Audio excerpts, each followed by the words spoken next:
Sounds rolling. Sound coming. It's rolling?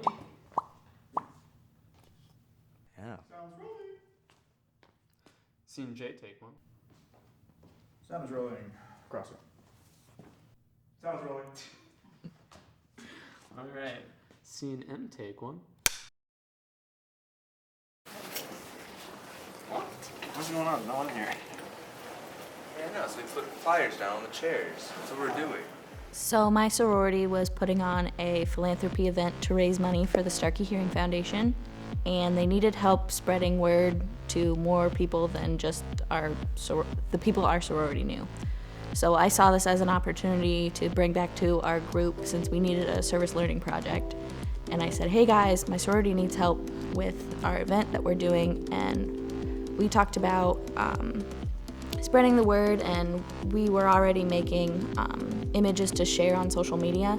So I had talked to our PR chair, and she created a flyer for us. For that, we had to create 100 flyers, and we created those flyers and we had to hand them out. We went around campus. Put them into different classes, on tables, on chairs, pass them out to cars. We did pass them out to cars driving by. Some rolled their windows up and like afraid of us. And then they came up with the idea to have an Easter egg hunt during the 5K event. And so they needed 200 eggs for the children to find. So I asked Cece, and she said we could help stuff 100 of those eggs. And we just brought them to class one day and cranked them all out. Last year they raised about $350, and this year, after all of our awareness campaign, we got $1,200, which is a step in the right direction. One of the first issues we encountered was we wanted to have the flyers distributed 4 weeks earlier than the event. The past event they were trying to improve upon didn't have a good turnout, didn't raise a whole lot of money. So we wanted to get the communication out for that event earlier. First problem was we didn't get the flyers until maybe 3 weeks before the event, and then we were already into spring break, and everybody was gone, so we didn't have an opportunity to get those distributed.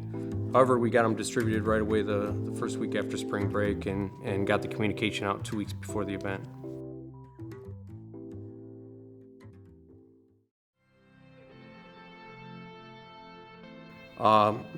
Right off the bat, when we were brainstorming ideas, we really didn't fall into the groupthink idea. We all had a lot of different ideas, and we were able to brainstorm them, but we had to move quickly, so we went through the 5 different team structures really quickly.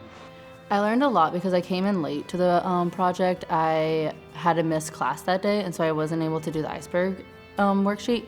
So knowing Megan at the beginning of the class and talking to her before the project was even assigned and telling her I wasn't able to make it was really helpful, because she had told the group like, hey, like someone's not gonna be here. If I were to say that I learned something, it would be this was one of the more group-oriented projects I've been a part of. So we had a really good diverse team dynamic, and everybody had different strengths that we were able to work together and use those strengths to accomplish the task. Learning to work better with people, because it was so group intensive. Everything we did was